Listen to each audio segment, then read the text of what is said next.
Hi, I'm Don Reckenbeil, and thank you to Renovation Realities for taking our application here. Our project is an outdoor project. We've started about 2 years ago with this deck expansion, our bistro table, and over here it kind of goes leading up to our pool area. However, we would like to have a patio area.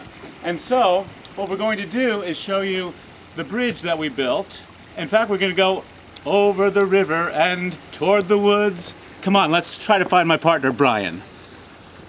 Okay, so here we go. We're looking for Brian, my son. He's the partner in this project.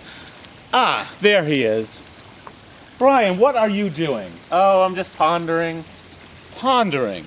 And where do you do your pondering? Well, next to our nice koi pond, of course. Of course. Yep. Oh, it's so muddy here. What is the first part of our project? Well, what we really want to do is around this fire pit that was last year's project, you can see in the middle of this grassy area. Yes. Is we really want to install a paver patio out here, so that we have a nice patio to be able to sit on, that the chairs can not be leaning, not muddy.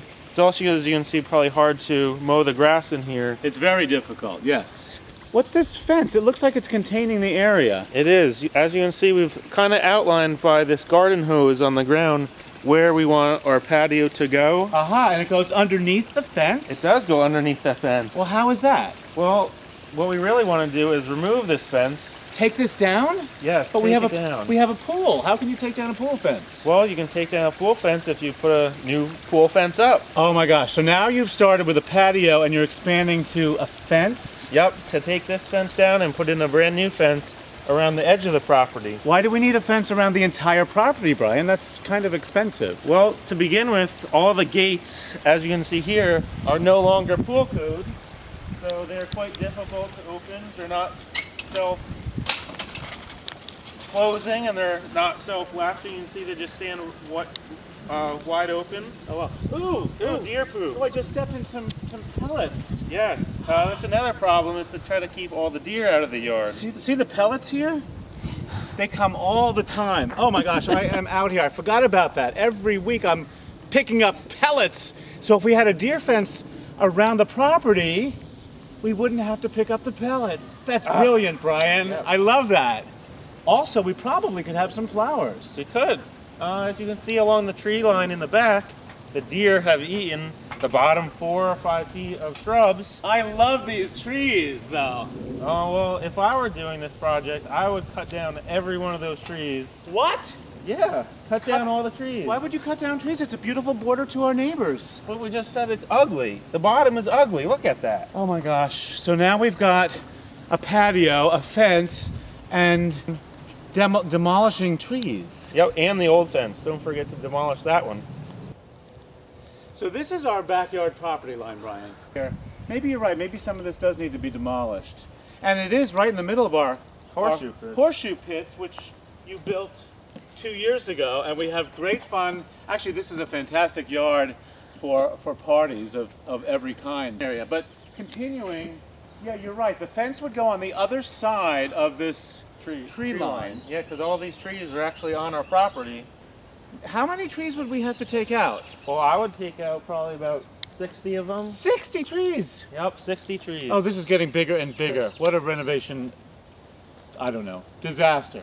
But look, if we take out all the trees, you won't have to buy as much mulch, because we can just rent a wood chipper and chip it up for instant mulch. That would work. That's a great idea. Well, I do have a slight concern. What do we do with all the stumps that are left? The stumps that are left. Do we have a stump remover?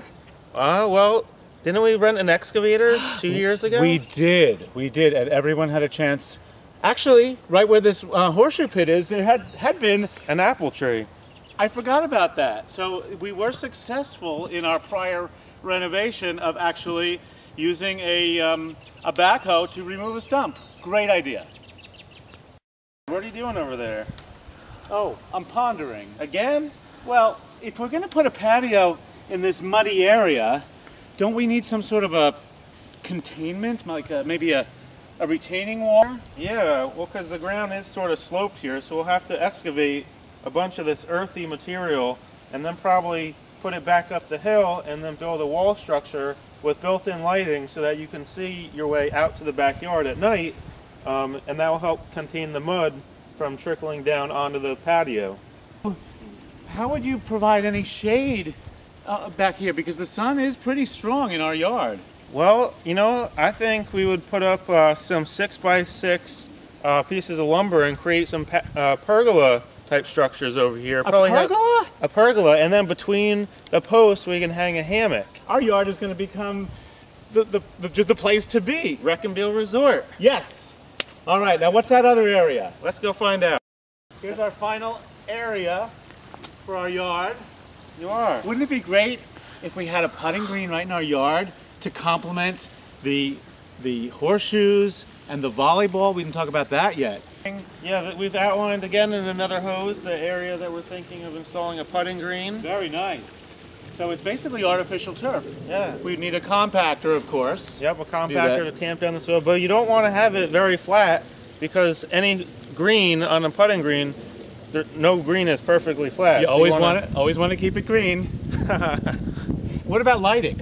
Lighting? Well, yeah. You know, if we're going to have a pergola structure up here, about where you're standing right now, we could potentially, you know, run a light fixture up there to shine down on this area at night. That would be great. So we could then have evening putting. That is true. Evening putting around the fire pit. Wow. What about the volleyball court? Well, the volleyball court probably should use some lighting too. So Dad right now is mimicking where our volleyball net goes. We have a nice 8-foot high volleyball net. You can sort of see a square outline. We actually cut the grass at 2 different heights. That way we have a border of grass line instead of shoes. There's no opportunity to play night volleyball because we don't have any light this far back in the yard. We got volleyball and horseshoes and a lot of dandy games. What ain't we got? We ain't got light. Is putting something way up high as a light, but on this side of the fence. Very nice. To hold up a light to shine both this way, and that way to cover the whole backyard. One final project is the cement around the pool. We have shoes on, but you know, really it's very scratchy. Yeah, this is probably as old as the pool, about 40 years old.